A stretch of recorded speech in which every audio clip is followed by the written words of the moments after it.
चौथे दिन किसान और जवान आमने सामने हैं और जरा देखिए ये जो बॉर्डर है, बॉर्डर की पुलिया और दूसरी तरफ जो बकायदा किसान है ट्रैक्टर वगैरह लेकर अब यहाँ जो शंभू बॉर्डर है यहाँ पर पहुंच चुके हैं। और एक जो शख्स है वो दिखाना चाहेंगे कि किस तरीके से यहाँ पर बकायदा बाइक लेकर खड़ा है। एक जो ये देखेंगे निहंग सरदार बकायदा बाइक लेकर यहाँ पर खड़े, ये भी हम आपको दिखाना चाहेंगे कि इस तरीके से ये बाइक है और बाइक का जो मुंह है वो किस तरफ है। निहंग सरदार है, ये देखिए बकायदा स्पोर्टी बाइक है और बाइक का मुंह किस साइड है, वो है शंभू बॉर्डर की तरफ, जहां पर ये देखिए जो हरियाणा पुलिस के जवान हैं वो यहाँ पर मौजूद है। हरियाणा पुलिस के जवान है, रैपिड एक्शन फोर्स के जवान है, दोनों तरफ से। चौथे दिन की एक्चुअल ग्राउंड रिपोर्ट सिर्फ आज तक इंडिया टुडे पर आप देख पा रहे हैं। और जैसे ही ये पुलिया क्रॉस होती है हरियाणा का बॉर्डर शुरू हो जाता है और दोनों ही पुल पर देखिए एक्सक्लूसिव तस्वीर हम दिखा रहे हैं, दोनों ही पुल पर बकायदा और 4 दिन से इसी तरीके से हरियाणा पुलिस और रैपिड एक्शन फोर्स के जवान मौजूद है और किसी भी कीमत पर वो चाहते हैं कि जो किसान है वो आगे की तरफ बढ़ न पाए। हम आपको ये कोशिश करते हैं कि इस तरफ ले जाकर दिखाएं कि देखिए किस तरीके से यहाँ पर बकायदा जो एक नदी भी है, बीच में नदी भी घूमती है और खेत के सहारे नदी की तरफ जाने की भी कोशिश यहाँ पर बकायदा की जाती है। दूसरी तस्वीर हम आपको ले जाकर दिखाने की कोशिश करेंगे क्योंकि यहीं पर वो जगह है जहाँ पर लगातार जो आंसू गैस के गोले छोड़े जाते हैं और स्थिति तनावपूर्ण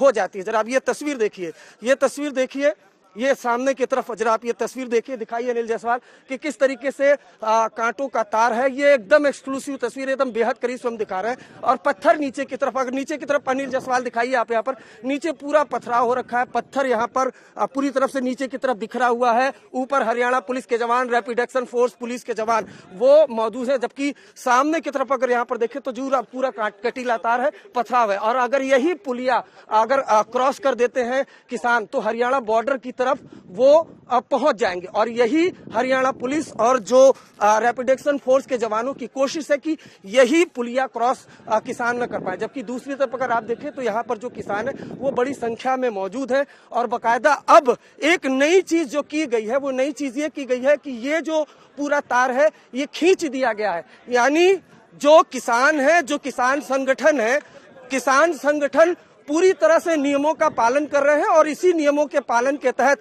ये एक लाइन यहाँ पर खींच दी गई है कि बातचीत अगर सरकार से चल रही है तो कोई भी किसान इस तार के आगे नहीं जाएगा। वॉलंटियर्स यहाँ पर, ये जो वॉलंटियर्स है इनकी जिम्मेदारी है कि पीछे की तरफ जो कोई भी शख्स है वो इसके आगे नहीं आएगा। तो पूरी तरह से नियमों का पालन यहाँ पर किया जा रहा है और इसी वजह से आंसू गैस के जो गोले थे जो छोड़े जा रहे थे उसकी संख्या में गिरावट आई है। तो ये एक अपने आप में कहीं न कहीं मन को शांति देने वाली खबर जरूर हो सकती है कि किस तरीके से यहाँ बकायदा एक लाइन खींच दी गई है। यहाँ पर ये वॉलंटियर्स तमाम ये जो प्रोटेस्ट कर रहा है संगठन उसके ये वॉलंटियर्स है जो आगे की तरफ यहाँ खड़े हैं, सामने पीछे जो प्रोटेस्टर है उनको ये मनाने की कोशिश कर रहे हैं कि आपको इसके आगे नहीं जाना है जब तक सरकार और किसान नेताओं के बीच बातचीत चल रही है। लेकिन सामने की तरफ से जैसे ही यहाँ से कोई मूवमेंट होता है, बीते दिन हमने देखा लगातार एक के बाद एक कई आंसू गैस के गोले छोड़े गए जिससे कई लोग जख्मी भी हुए, पथराव भी हुआ। तो ये स्थिति फिलहाल शंभू बॉर्डर पर लगातार बनी हुई है। लेकिन जो किसान हैं और सरकार उनके बीच की तीसरे दौर की जो वार्ता है वो विफल हो गई है। अब चौथे दिन की जो बातचीत होगी वो रविवार को होगी। अनिल जायसवाल के साथ अरविंद ओझा, शंभू बॉर्डर।